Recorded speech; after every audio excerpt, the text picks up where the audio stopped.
how about this leadership election? I mean, we've been seeing so many clips surface. What do you guys think the biggest fails have been so far?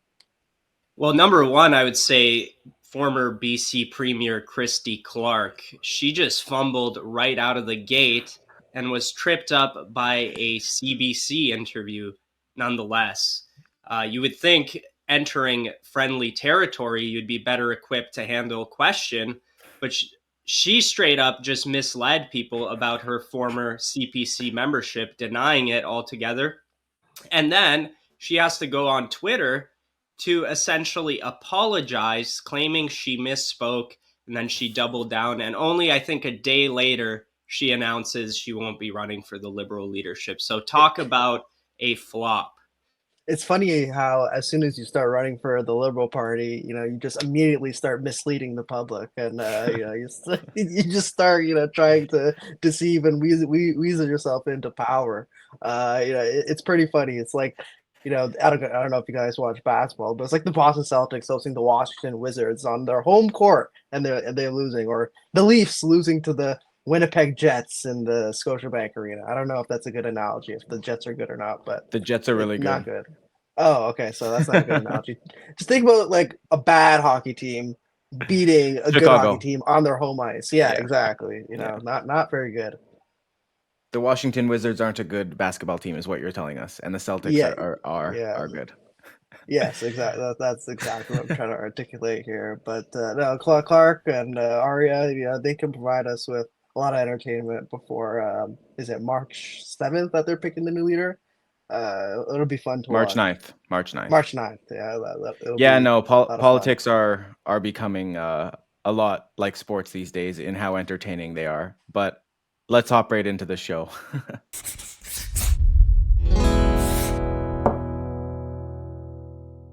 All right, hello everyone. My name's Isaac Lamoureux, and I'll be hosting Off the Record today. I'm here with my colleagues Cosmin Georgia and Noah Jarvis.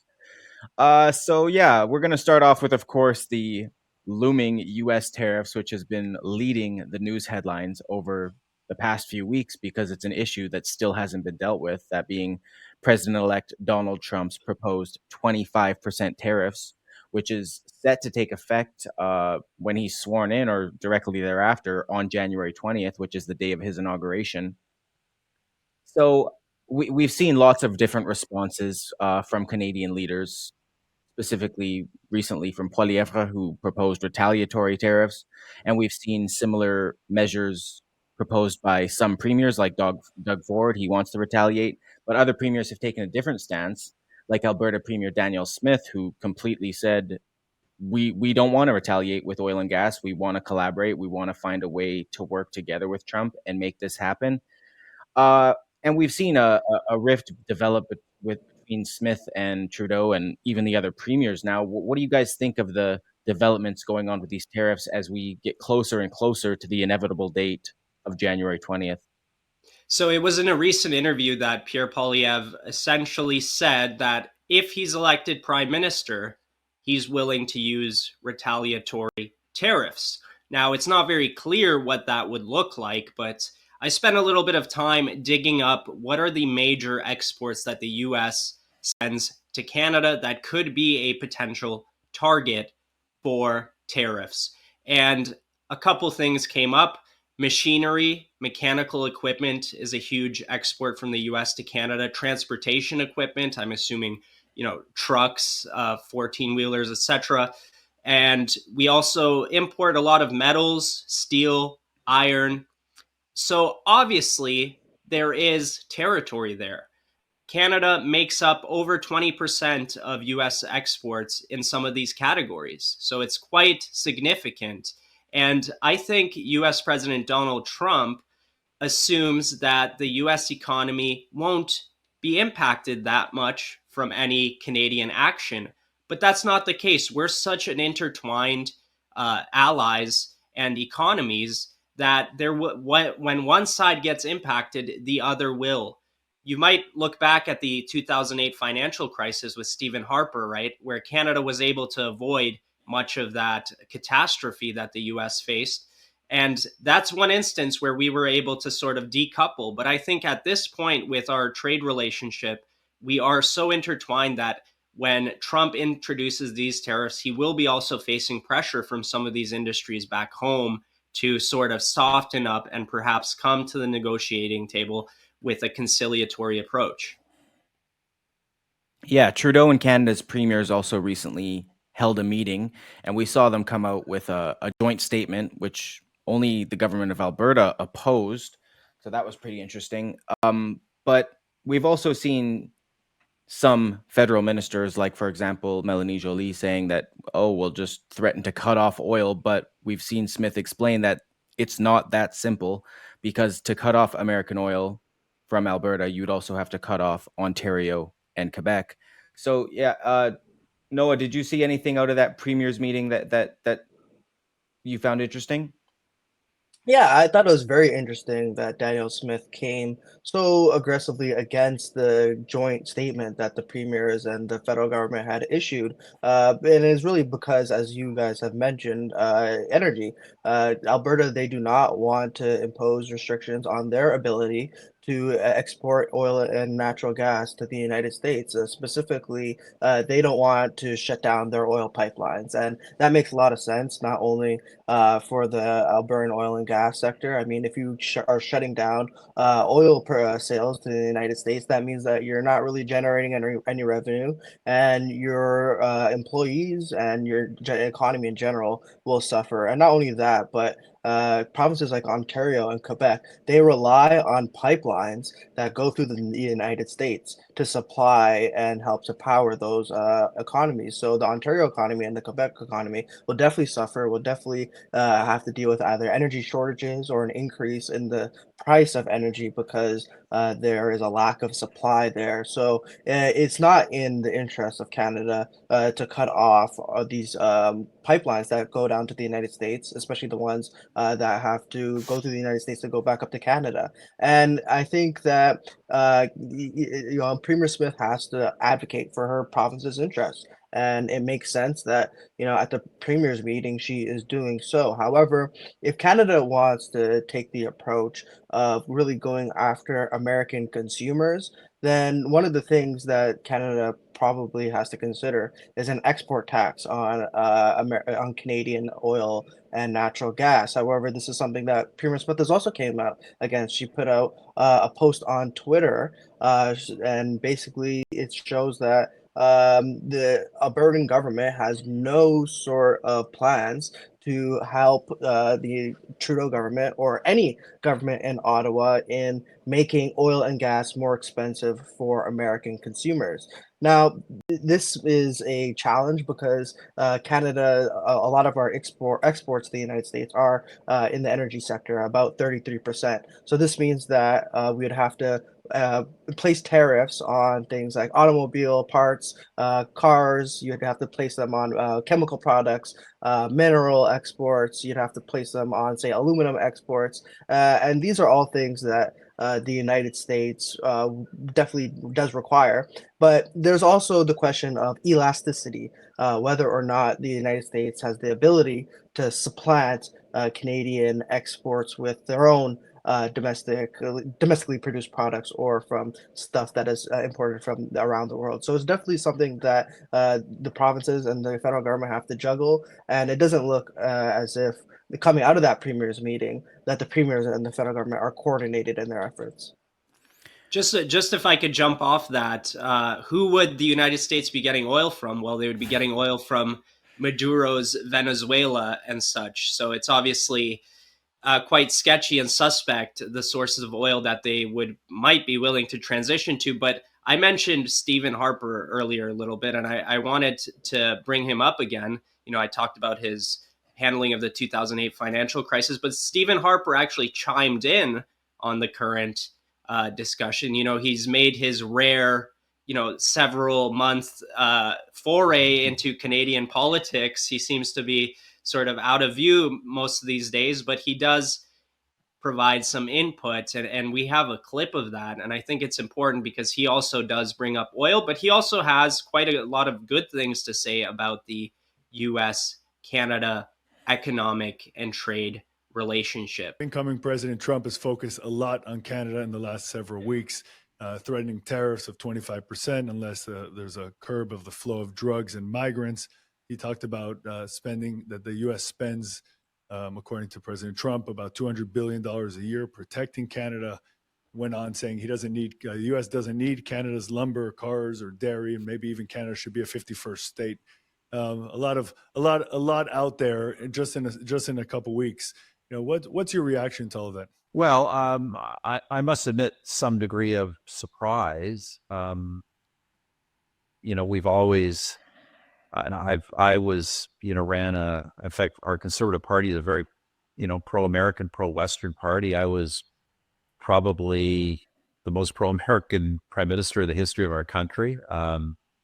I view our relationship with the United States as one of Canada's great assets. You are our closest neighbor, our vital security partner, and not just our friend and shared comrade in the propagation of the values of the free and democratic world everywhere. And I've always viewed this as a tremendous partnership. I understand that Donald Trump may want some changes in trade arrangements, but I must admit to being shocked by some of the things he said. They're just not so. First of all, we don't actually sell dairy into the United States, or sell almost none. So that's not true.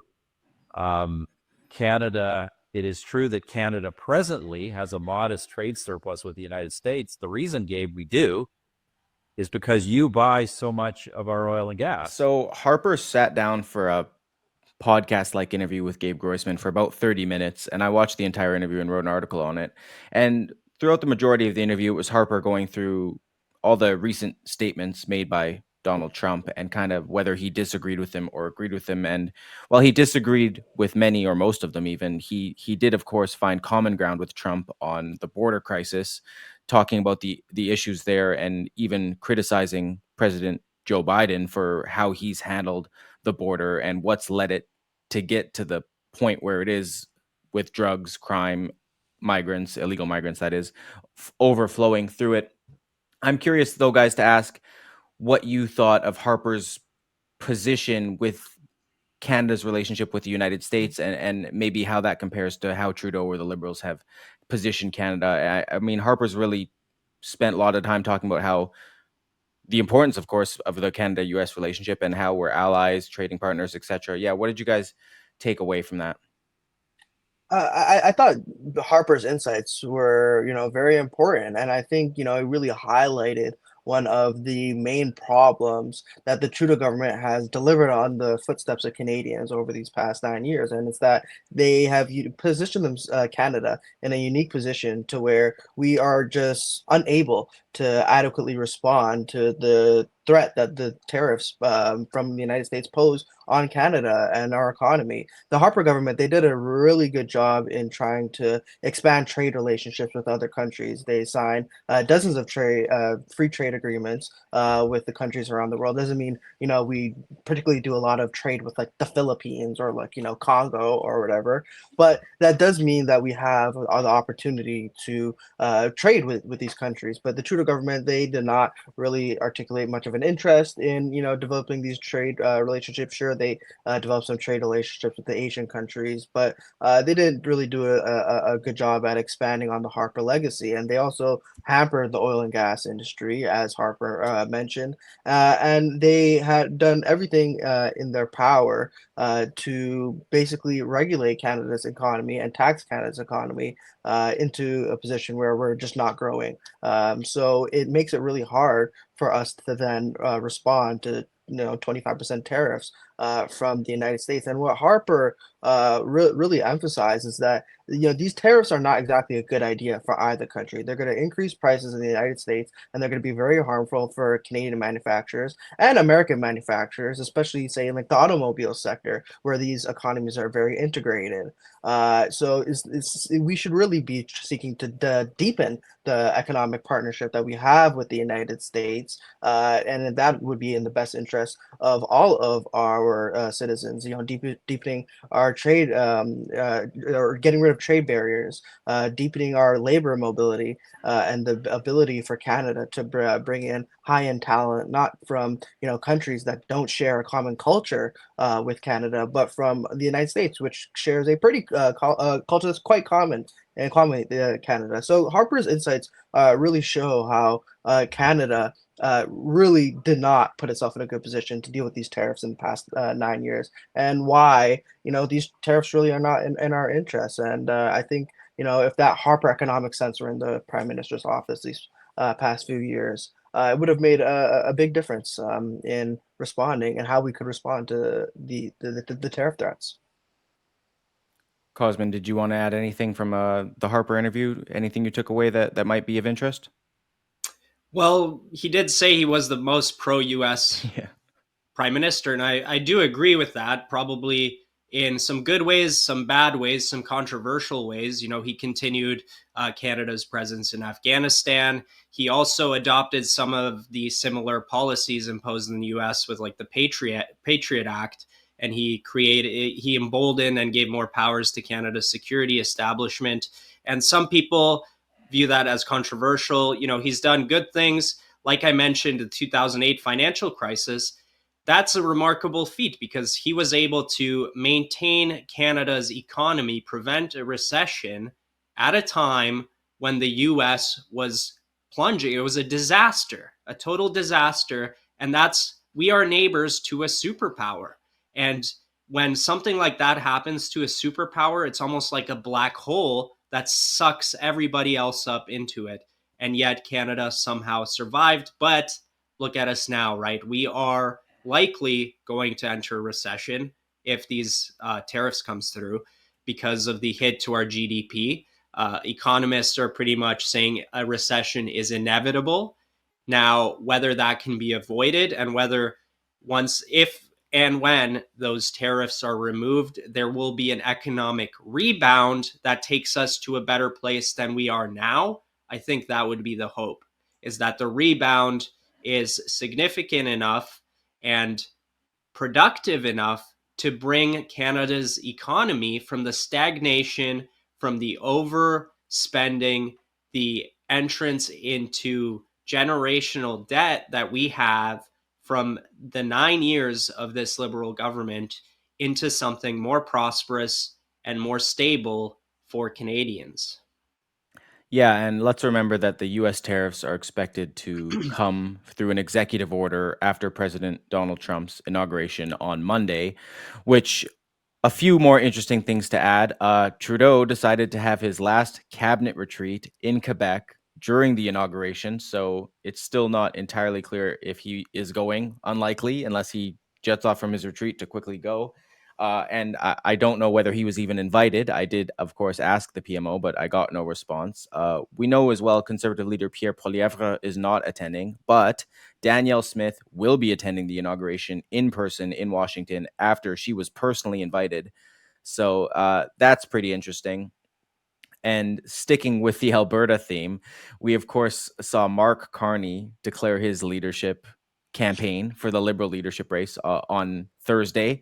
And candidates are required to declare by January 23rd to run in the race, which is likely expected to be generally between Carney and Freeland.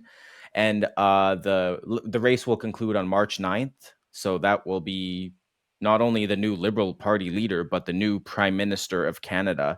So this is definitely an interesting development that we're keeping up with. And yeah, we've seen a lot of clips surface recently of Carney saying ridiculous things like calling himself an outsider, even though he's been a political insider for several years. And then in another interview, we can even run the clip if we want to. He referred to himself as a European. This is someone who's presenting himself as to be Canada's prime minister, remember? Do we want to run that clip? Mark, you looked like you were about to. Yeah, it was a tell. As a European, as a European, I am a European, actually. Oh, you are? Yeah, oh. I'm an Irish citizen. Yeah, so there you welcome, go. Welcome. Speaking as a European, I like to say following. Yeah, so just getting into this leadership race, guys, do you think that Carney is going to win, or could someone else possibly take the throne? Well, as you said, it's really a race between Chrystia Freeland and Mark Carney. We don't have Liberal cabinet ministers like François-Philippe Champagne and Dominic LeBlanc running. To really add a sort of French flavor to the leadership race, to the Liberal leadership race, which might be a concern for them. But beyond that, it'll definitely be a race between Freeland and Carney. And what we should probably see is a battle between these two politicians and how they can manage to distance themselves from the Trudeau legacy. The prime ministership of Justin Trudeau is very traumatic for Canada and Canadians. As you can see, public opinion numbers don't really show Prime Minister Justin Trudeau is particularly popular in this country. And what Mark Carney has really tried to do is position himself as an outsider, trying to take over the Liberal leadership, and someone who doesn't really have as many connections, wasn't responsible for the carnage of the Trudeau government. However, a lot of people have disputed this. Mark Carney is good friends with Prime Minister Justin Trudeau. Justin Trudeau tried to recruit Mark Carney into his government for several years, and he has recently made this statement. And Mark Carney is someone who was, for example, the Bank of Canada governor in Canada and in the United Kingdom. He was the United Nations climate envoy. He has also, been an advisor to Boris Johnson, and has worked on the COP26 conference, basically the big climate conference that the United Nations holds every year. So Mark Carney is definitely a man of the establishment. He is not a man of the people. He might try and portray himself like that, but every time he steps onto, a soccer field, a football field, an ice rink, he looks awkward. He looks like, a robot, a Chinese robot trying to figure out, how to be a human.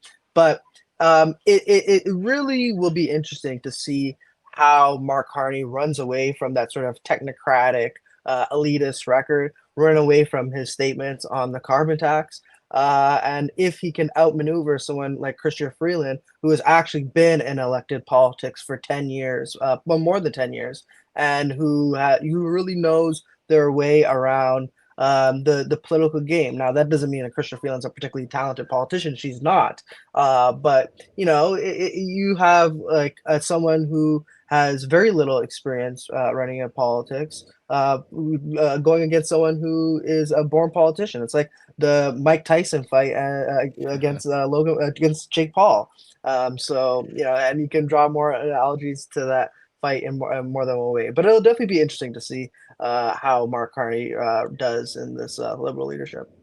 And Cosmin, thinking of specifics that have recently happened, of course, I'm wondering what effect you think this will have on the leadership race, that being Chrystia Freeland's surprise resignation right before the budget, and how that might influence voters. And then, of course, for Carney, I'm wondering if even Liberals are against the carbon tax these days. And of course, carbon tax Carney is the nickname given to Mark Carney by the Conservatives. I'm wondering if you think that will have an effect on him. Well, I just had an idea of a game show, and it would be called Did Mark Carney Say It, or Did Chrystia Freeland Say It?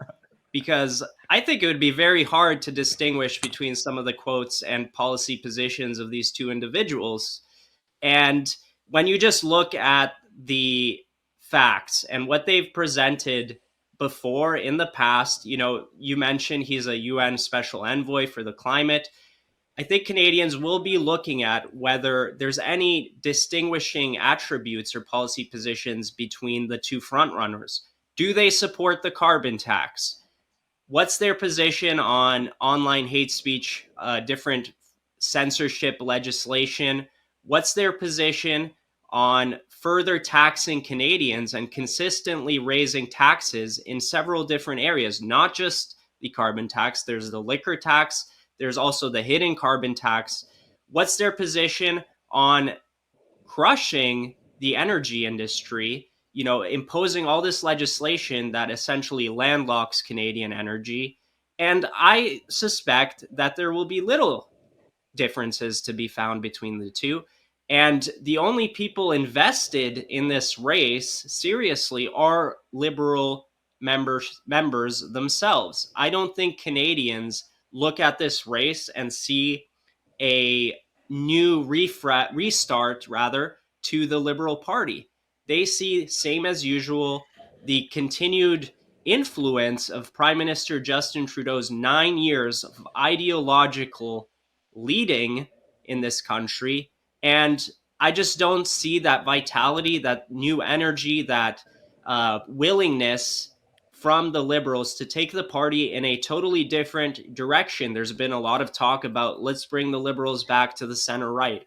That doesn't seem to be happening. It's the same old sort of elitist, pro-globalist agenda. And when you have someone like Mark Carney, who's a member of the World Economic Forum, Chrystia Freeland is affiliated with the World Economic Forum. We have Klaus Schwab saying he's penetrated the cabinets of world governments, including Canada, right? It just makes you wonder, like, how is this any different? And I don't think it is.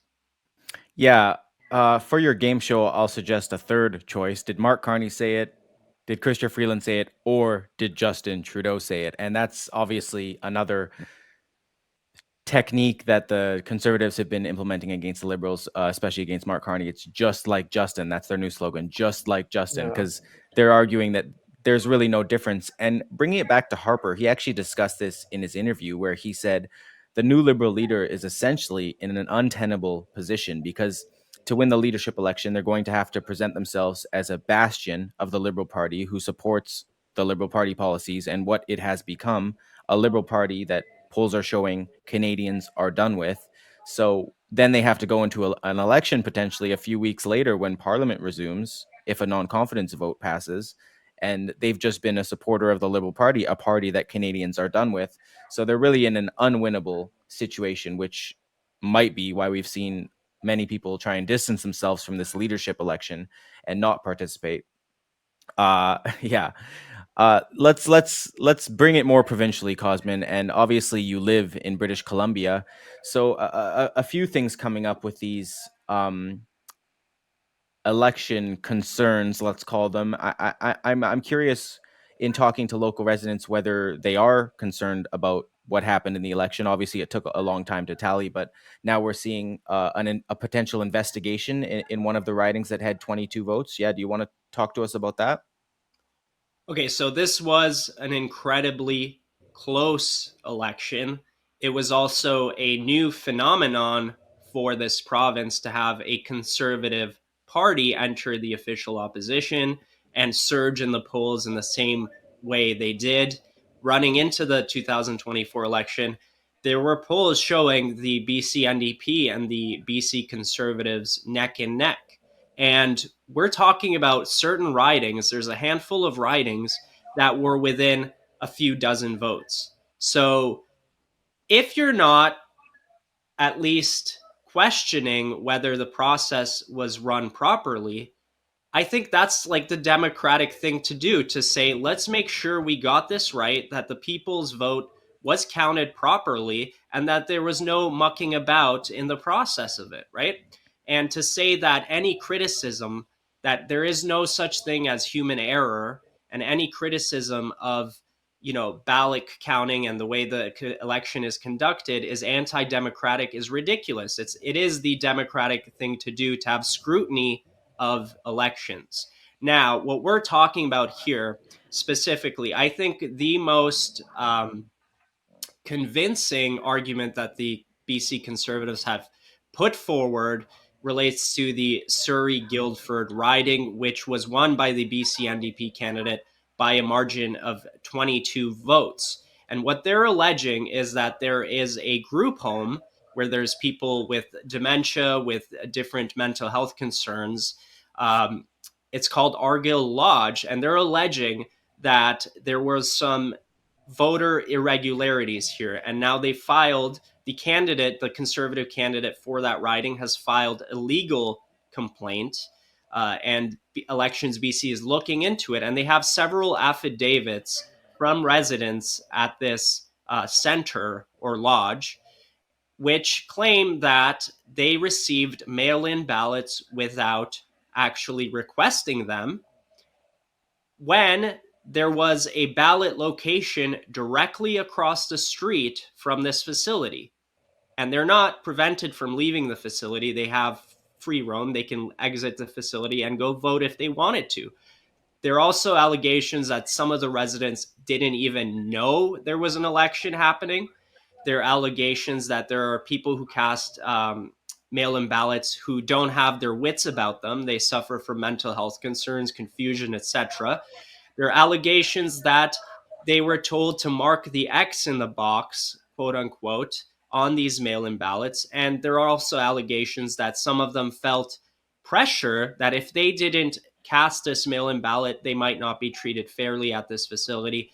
And also, there is Elections BC data that shows that the manager in question of this location is a BC NDP donor in 2023.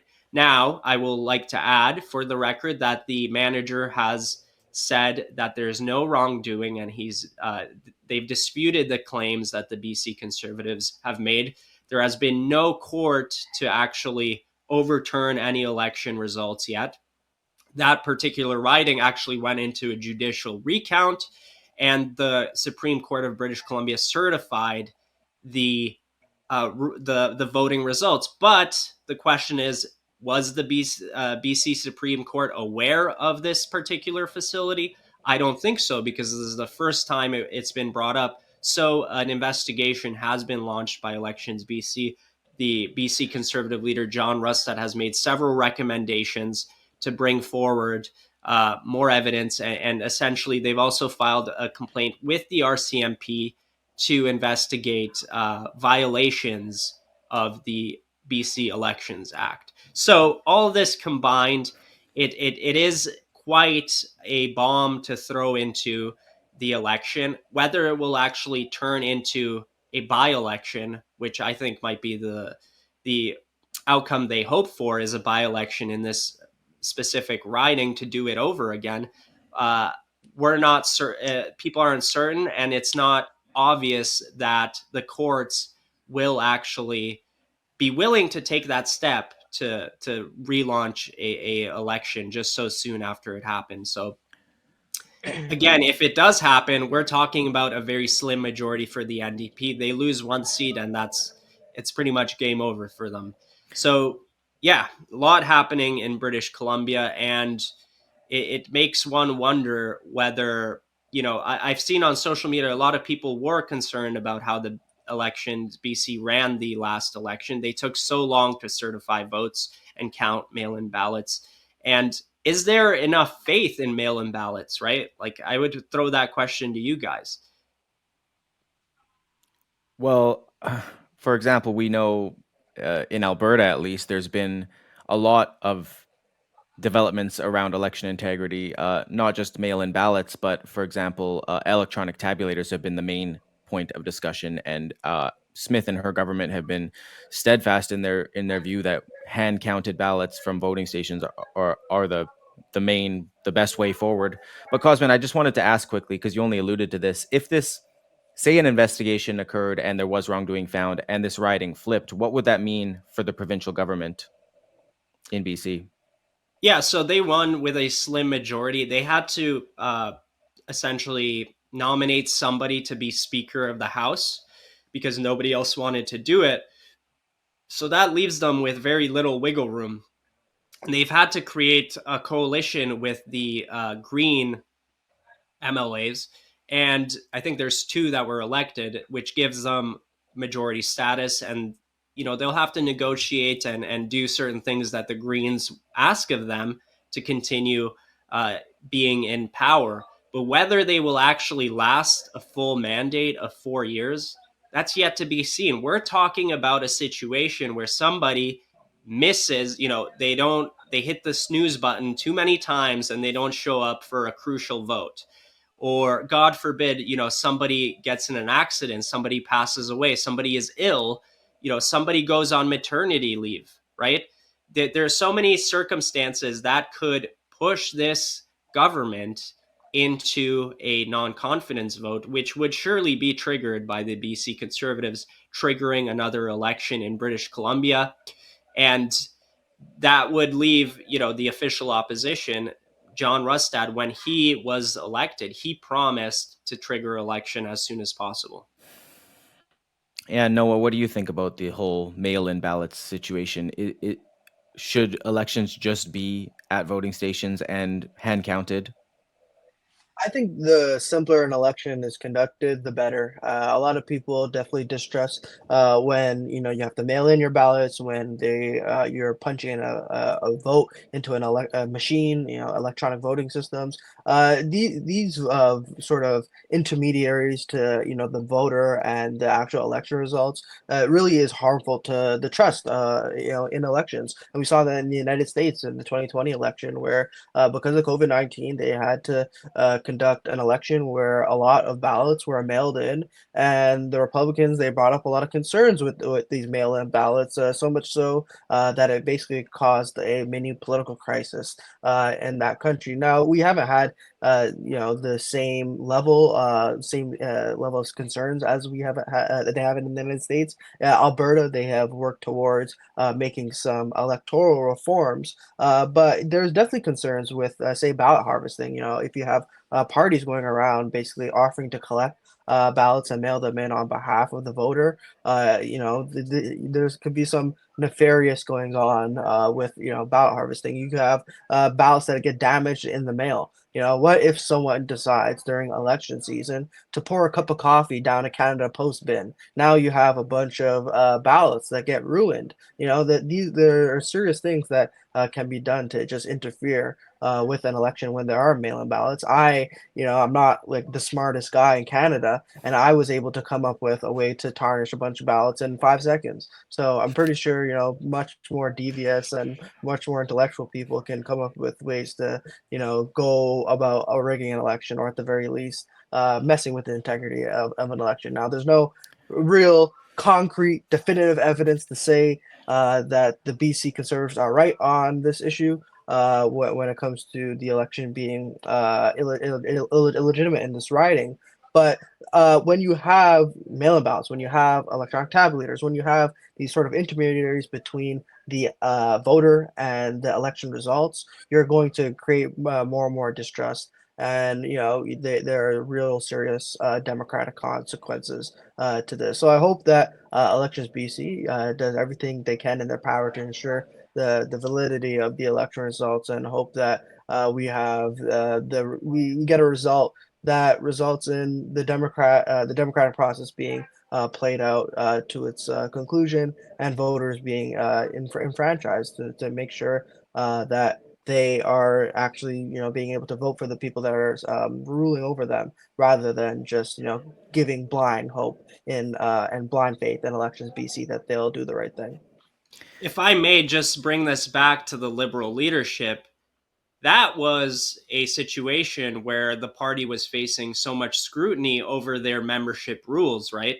We have the Liberal Party of Canada essentially only requiring proof of residence within Canada. You don't have to be a permanent resident. You don't have to be a Canadian citizen to become a Liberal Party member. All you have to do is prove that you somehow have spent time in Canada.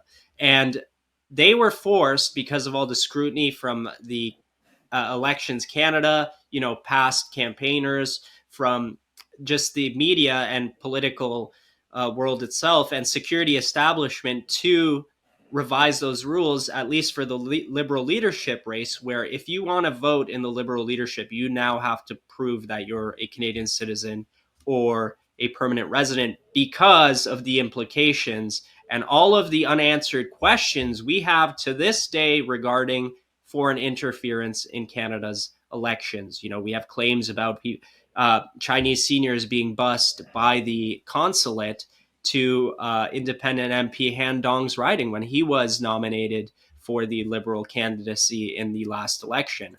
And these issues are real. There are powers trying to influence our election, and the more stringent and secure the voting process is, the more confidence you inspire in the average voter.